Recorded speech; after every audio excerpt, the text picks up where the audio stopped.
मेरी last video में हमने पढ़ा था आईपीसी के कुछ सेक्शंस के बारे में, सेक्शन 1 से लेके सेक्शन 9 तक। आज हम उसके आगे के सेक्शंस को कवर करेंगे, तो चलते।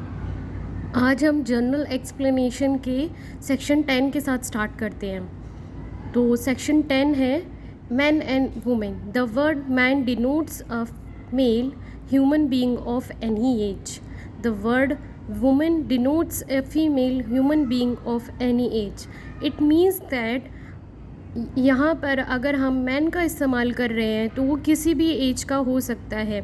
हम ये नहीं कहेंगे कि वो 18 साल से छोटा है तो वो मेल की कैटेगरी में नहीं आएगा, या कोई वुमेन है अगर वो 18 साल से कम की एज की है, चाहे वो एक छोटी बच्ची ही क्यों ना हो, उसको हम एक कोई फीमेल है तो हम उसे वुमेन में ही काउंट करेंगे इन द होल आईपीसी।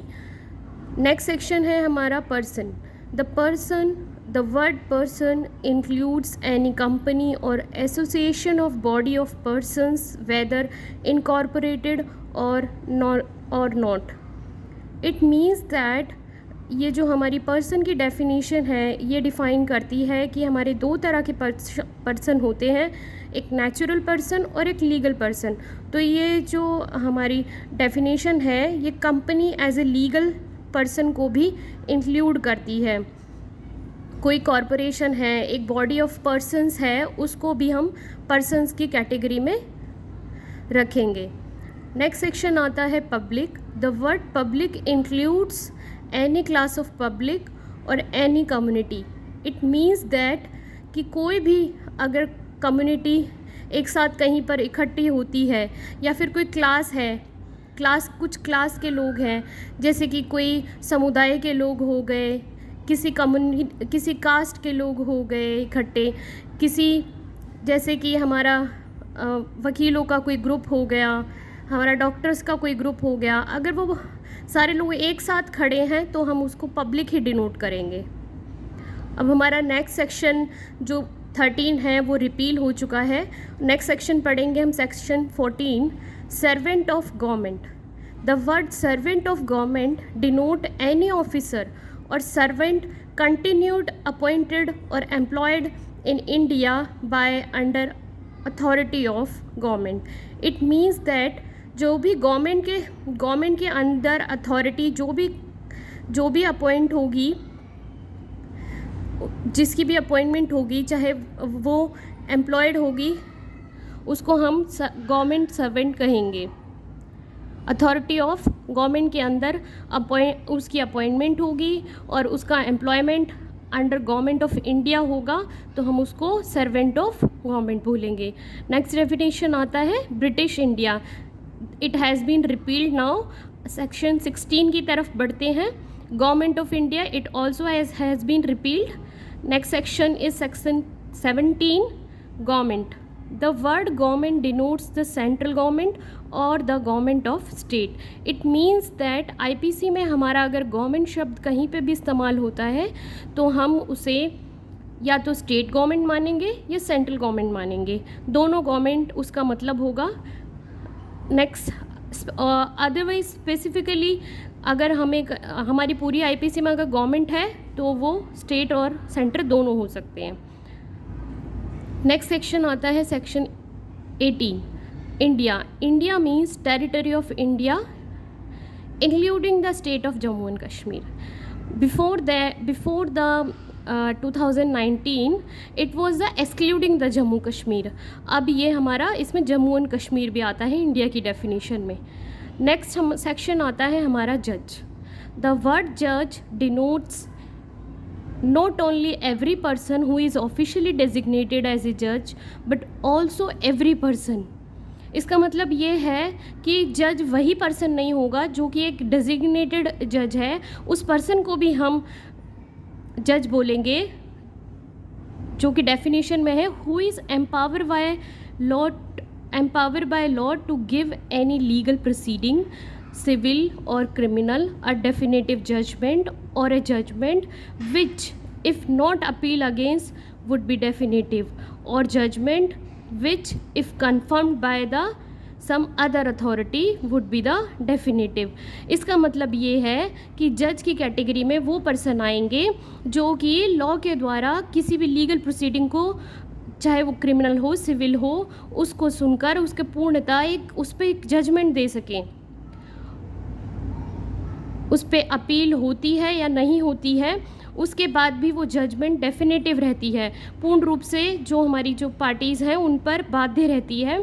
तो उस पर्सन को हम, जो ये सारी प्रोसीडिंग करेगा, लीगल प्रोसीडिंग देखेगा, उस पर्सन को हम जज की कैटेगरी में देखेंगे। आगे एक्सप्लेनेशन है, who is one of the body of persons which persons is empowered by law to give a such judgment. मतलब बॉडी ऑफ पर्सन्स ऐसे हो सकते हैं जो कि एम्पावर्ड बाय लॉ होंगे किसी भी एक जजमेंट को देने के लिए, उसे हम जज की कैटेगरी में मानेंगे। आगे हमें इलस्ट्रेशन के द्वारा हमारे आईपीसी में समझाया गया है, तो आपको और क्लियर होगा। इसकी इलस्ट्रेशन देख लेते हैं। इसकी इलस्ट्रेशंस कहती है, फर्स्ट इलस्ट्रेशन है, ए collector exercising jurisdiction in a suit under Act of 1859 is a judge.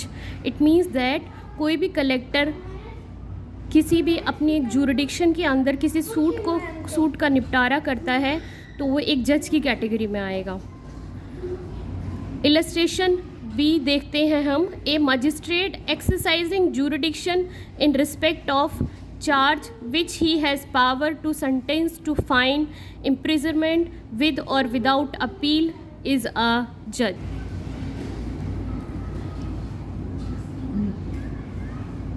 इसका हम देखते हैं, एक जो मजिस्ट्रेट है वो अपनी जुरिडिक्शन में अपनी उसको चार्ज मिला है कि वो अपनी जुरिडिक्शन में फ़ाइन और इम्प्रिजनमेंट पनिशमेंट कर सकता है विद और विदाउट अपील, तो वो एक जज की डेफिनेशन में आएगा। उसके बाद हमारा इलस्ट्रेशन सी कहता है, a member of a panchayat which has power under the regulation 7/1816 of the Madras court to try and determine the suit is a जज।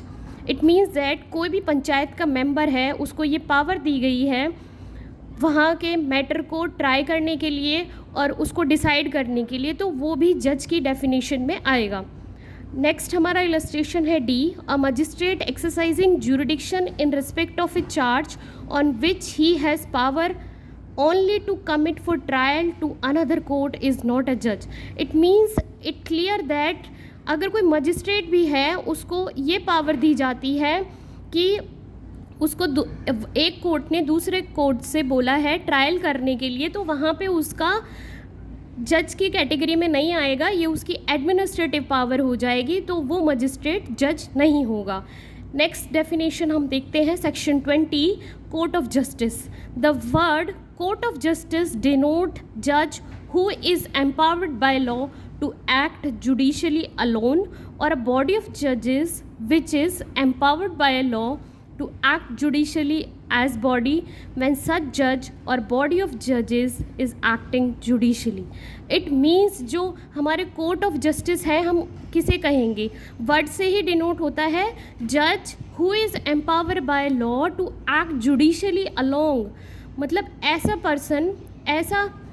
ऐसा पर्सन जो इंडिपेंडेंटली अलोन जुडिशल डिसीज़न ले सकता है, या फिर बॉडी ऑफ जजेस है हमारी, उसको एम्पावर किया गया है कोई भी जुडिशल डिसीज़न लेने के लिए, उसको कोई भी मैटर को डिसाइड करने के लिए। दैट बॉडी और दैट सच जज इज़ एक्टिंग जुडिशली, अगर वो जुडिशरी की तरह एक्ट करते हैं तो उसको हम कोर्ट ऑफ जस्टिस कहते हैं।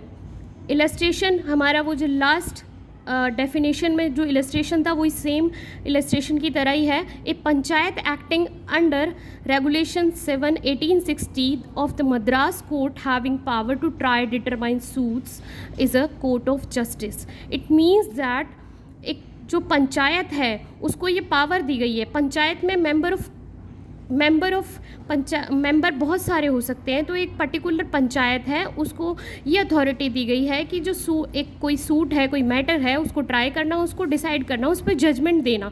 तो हमारा वो कोर्ट ऑफ जस्टिस हो जाएगा। उस पंचायत को हम कोर्ट ऑफ जस्टिस के नाम से जानेंगे। आई होप सो आपको थोड़ा बहुत क्लियर हुआ होगा डेफिनेशन। आगे की डेफिनेशन हम अब नेक्स्ट वीडियो में करेंगे। Thank you.